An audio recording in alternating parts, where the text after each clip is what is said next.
Hello everyone and once again welcome to Umar Taskeer YouTube channel myself Umar Taskeer. Guys Google analytics 4 के इस particular video में हम लोग बात करने वाले हैं कोहर्ट एक्सप्लोरेशन के बारे में। गाइस इसी को हम लोग बोलते हैं कोहर्ट एनालिसिस या इसी को हम लोग बोल सकते हैं कोहर्ट रिपोर्ट्स। तो एक्चुअली हम लोग समझने वाले हैं कि रिपोर्टिंग वाले सेक्शन में, एक्सप्लोर वाले सेक्शन में कोहर्ट एक्सप्लोरेशन का क्या मतलब है, क्या इंफॉर्मेशन कोहर्ट एनालिसिस हमें देती है, कोहर्ट एक्सप्लोरेशन हमें देता है, इन सारी चीजों का डिस्कशन हम लोग इस पर्टिकुलर वीडियो के अंदर करने वाले हैं। तो गाइस अगर आप पहली बार चैनल के ऊपर आए तो चैनल को सब्सक्राइब जरूर कर लें, क्योंकि यहाँ पर आपको डिजिटल मार्केटिंग सीखने को मिलती है, वो भी इन डेप्थ। यहां पर हर एक टॉपिक बिल्कुल बेसिक लेवल से स्टार्ट होता है और बहुत ही एडवांस लेवल तक हम लोग जाते हैं प्रैक्टिकल ट्यूटोरियल्स के साथ, प्रैक्टिकल केस स्टडीज के साथ। This is actually your one stop solution for digital marketing. तो गाइस चलिए शुरू करते हैं और देखते हैं हम लोग कि कोहर्ट रिपोर्ट में या कोहर्ट एनालिसिस में हमें क्या देखने को मिलता है। तो गाइस मैं आ चुका हूं अपने जो हमारा GF4 का एनालिटिक्स का डेमो अकाउंट है उसके अंदर, और यहां पर आप जब एक्सप्लोर सेक्शन में आएंगे तो आपको यहां पर कोहर्ट एक्सप्लोरेशन का ऑप्शन दिखता है। मैं यहीं से ओपन कर लेता हूं, ठीक है। आप चाहें तो ब्लैंक रिपोर्ट को ओपन करके वहां से भी आप कोहर्ट एक्सप्लोरेशन को ओपन कर सकते हैं। फाइन। तो गाइस सबसे पहले मैं आपको कोहर्ट का मतलब बता देता हूं यहां पर कि एक्चुअली कोहर्ट का क्या मतलब होता है। गाइस बहुत सारे लोग कोहर्ट को ना बहुत ही टेक्निकल डेफिनेशन के थ्रू समझाने की कोशिश करते हैं। बहुत ही सिंपल से अगर मैं डेफिनेशन बताऊं, आम बातचीत वाली भाषा वाली लैंग्वेज में मैं अगर आपको बताने की कोशिश करूं, तो कोहर्ट का मतलब होता है कि कुछ भी इन ग्रुप जो सिमिलर कैरेक्टरिस्टिक्स रखता हो, या हम कह लें कि कोहर्ट का मतलब यह है कि एक ग्रुप ऑफ यूजर्स जो सिमिलर कैरेक्टरिस्टिक्स रखते हो, सिमिलर प्रॉपर्टीज रखते हो, उनको हम बोलेंगे एक कोहर्ट, राइट। मतलब एक जैसे प्रॉपर्टी का group is called as a cohort. Example लेते हैं, 18 साल के सभी बच्चों को हम एक साथ खड़ा कर देते हैं, ठीक है, 20 लोगों को, तो it is a cohort of age group 18, ठीक है। इसी तरीके से हम मान के चलते हैं कि जो लोग दिल्ली के हैं उनको हम एक ग्रुप में जो है वो रख देते हैं, राइट। तो दिल्ली से आए हुए लोग लेट्स से 100 लोग हैं, तो that is basically a cohort, cohort on the basis of city. तो कोहर्ट हम बनाते क्यों हैं? तो गाइस हम अलग अलग कोहर्ट्स बनाते हैं, अलग अलग ग्रुप्स बनाते हैं, ताकि हम चीजों को स्टडी कर सकें और डिटेल में और इन डेप्थ हम लोग चीजों को स्टडी कर सकें। जैसे हमने 2 कोहर्ट्स बनाए, एक दिल्ली का कोहर्ट, एक मुंबई का कोहर्ट, तो हम दोनों को स्टडी कर सकते हैं। फाइन। तो यहां पर भी जो कोहर्ट एक्सप्लोरेशन है, अब आपको समझ में आ रहा होगा कि कुछ ना कुछ ग्रुप की यहां पर बात होगी, कुछ ना कुछ लोग होंगे जो एक पर्टिकुलर ग्रुप से बिलोंग करते हो।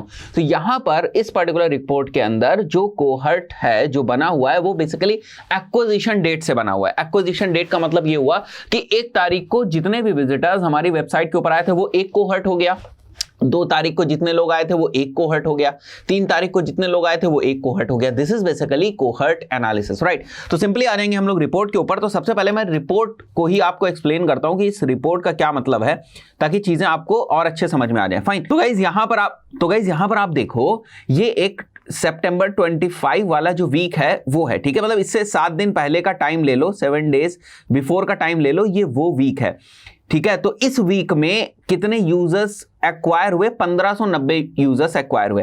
बट इसके बाद वाला वीक कब से शुरू होगा? देखो, ये जो वीक 1 है, इसका मतलब ये 26 तारीख से 26 सितंबर से 2 अक्टूबर का ये वीक है। उसी तरीके से इसके बाद वाला वीक कौन सा होगा? वो 3 अक्टूबर से 9 अक्टूबर का इसके बाद वाला वीक होगा, है ना। तो जो यूजर्स हमने एक्वायर किया, ग्रुप ऑफ यूजर्स जो हमने एक्वायर किए वीक 0 में, यानी 25 से पहले 7 दिन पहले के टाइम पीरियड के अंदर, उन यूजर्स का जो नंबर था वो कितना था? एक्विजिशन हमने किसका किया? यूजर्स का, एक्टिव यूजर्स का नंबर कितना था?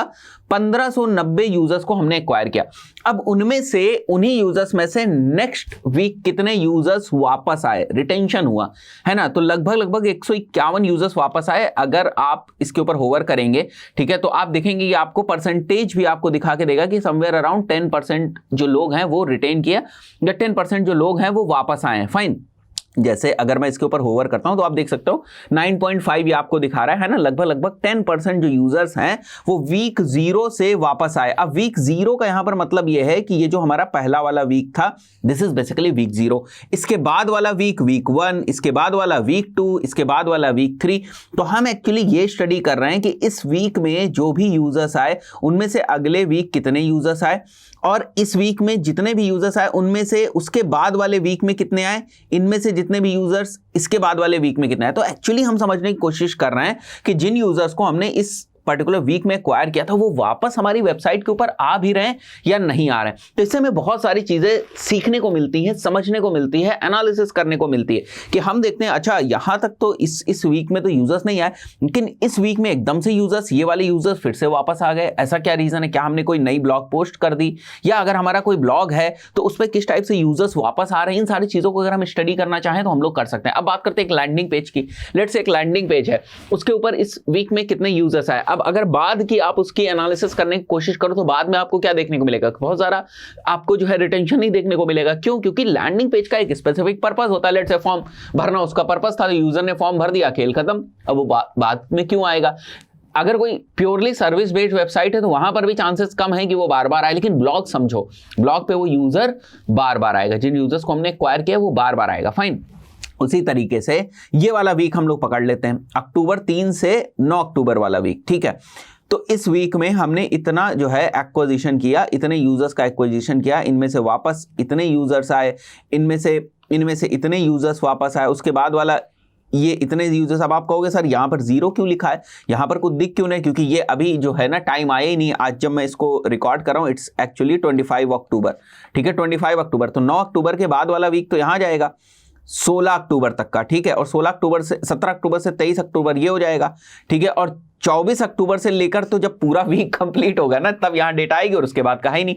बट यहाँ पर देखो 2 अक्टूबर तक का डेटा ये है, ठीक है। तो 3 से 9 की डेटा ये हो गई, 10 से 16 की डेटा ये हो गई, और 17 से 23 की डेटा ये हो गई, बट उसके बाद की डेटा नहीं है ना। तो थोड़ा हमें समझने की जरूरत है, थोड़ा खुद से एक्सप्लोर करने की जरूरत है। तो एक्चुअली हम लोग यहां पर समझ क्या रहे हैं कि इस पर्टिकुलर फ्रेम में, टाइम फ्रेम में, वीक में हमने इतने यूजर्स एक्वायर किए, वो अगले वीक कितने आ रहे हैं, उसके बाद वाले वीक में कितने आ रहे हैं, उसके बाद वाले वीक में कितने आ रहे हैं, ताकि हम जो एनालिसिस है वो प्रॉपरली कर पाए, रिटेंशन को अच्छी तरीके से समझ पाए। अब यहां पर समझने की कोशिश करते हैं हम लोग, जो लेफ्ट हैंड साइड में हमें सेटिंग्स दी हुई है। फाइन। तो यहां पर अगर हम लोग देखें तो ये जो कोहर्ट की ग्रैनुलरिटी है, it is on the basis of week.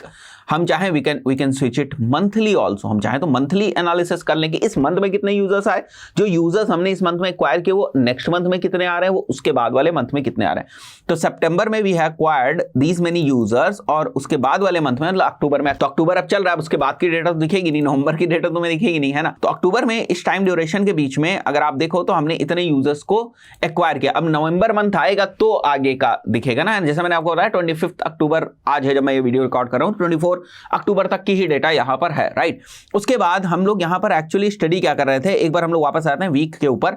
हम लोग स्टडी कर रहे थे यहां पर एक्टिव यूजर्स। अगर आप ये देखो this is actually the active users, right. तो हम लोग गाइस क्या करते हैं, यहां पर देखो एक्टिव यूजर। अब हम कुछ और स्टडी करना चाहते हैं। लेट्स से हम स्टडी करना चाहते हैं इवेंट्स, ठीक है। जो यूजर इस टाइम पीरियड के बीच में आए उन्होंने कितने इवेंट किए, right. We want to study the event count. तो मैं इवेंट काउंट ले लेता हूं। यहां पर देखो इतने इवेंट्स हुए, जो यूजर्स आए उन्होंने अगले वीक कितने इवेंट्स किए, इन यूजर्स में से इस वीक में कितने इवेंट्स किए। बहुत सारे लोग इसमें एक गलती करते हैं, जिस चीज को वो लोग समझ नहीं पाते हैं, वो ये है कि लोग समझते हैं कि यहां से जो यूजर्स आगे बढ़े नेक्स्ट वीक में वो ये हैं, और इसमें से कितने आगे आए इन यूजर्स में से वो ये हैं। ऐसा नहीं, यहां से टोटल से होता है ये, ठीक है। इस टोटल से लेट्स से यहां पर अगर 100 यूजर्स आए और यहां पर हमें लिखा है 20 यूजर्स, तो यहां पर 30 भी हो सकता है, ठीक है। वरना यहां पर हमेशा घटता ही ना रहे, यहां पर 10 हो जाए, ठीक है। 20 से 30 कैसे हो सकता है? अगर घटाने वाली बात हो रही है कि इसी में से आ रहे हैं तो 20 से 30 तो हो नहीं सकता, है ना। तो एक्चुअली यहां पर जो हमारे पास इस वीक 0 में यूजर अगर 100 आए हैं, तो इन्हीं में से नेक्स्ट वीक कितने आए, इन्हीं में से उसके बाद वाले वीक में कितने आए, इन्हीं में से उसके बाद वाले में हो सकता है 90 आ रहे हो, है ना। तो हम बोलेंगे ये जितने भी यूजर्स हैं इनको मानते हैं 100% यूजर्स। लेट्स से यहां पर 10 यूजर्स हैं, ठीक है। स्टार्टिंग में अगर हम मान के चलें कि यहां पर मुझे 10 यूजर्स मिले, तो इट इज एक्चुअली 100% यूजर्स। और नेक्स्ट वीक अगर हमारे पास 5 यूजर्स आते हैं इनमें से, तो हम कहेंगे यहां पर 50% यूजर आए। 50% ऑफ व्हाट? 50% ऑफ ये, ठीक, क्योंकि इसको हमने मार्क रखा है 100%। जितना भी नंबर हो यहां पर वो हमेशा 100% होगा, और उसी से कंपेयर कर करके आगे की जो डेटा है वो आपको यहां पर रिफ्लेक्ट होगी। तो गाइज आई बिलीव आपको कोहर्ट एनालिसिस भी समझ में आ गया होगा, और जिसको बहुत सारे लोग बहुत ही हवा बना देते हैं कि अरे भाई पता नहीं क्या है कोहर्ट एनालिसिस। अगर आप गूगल पे भी जाकर सर्च करेंगे ना कोहर्ट एनालिसिस, तो बड़े सारे मेडिकल रिसर्च टाइप के टर्मिनोलॉजीज आपको दिखने लगेंगे, तो आप भी कंफ्यूज हो जाएंगे। बहुत ही सिंपल सी चीज है, और गूगल एनालिटिक्स में जितना हमें कोहर्ट एनालिसिस को समझना चाहिए उतना ये इनफ है। दोस्तों आशा करता हूं वीडियो आपको समझ में आया होगा, पसंद आया। वीडियो को पसंद आया वीडियो को लाइक जरूर करें। चैनल पे पहली बार आए हैं, सब्सक्राइब नहीं किया, सब्सक्राइब कर लें। ऐसा प्रीमियम कंटेंट, ऐसा वैल्यूएबल कंटेंट हमेशा आपको इस चैनल के ऊपर मिलता रहेगा। मिलते हैं नेक्स्ट वीडियो में। Till then good bye.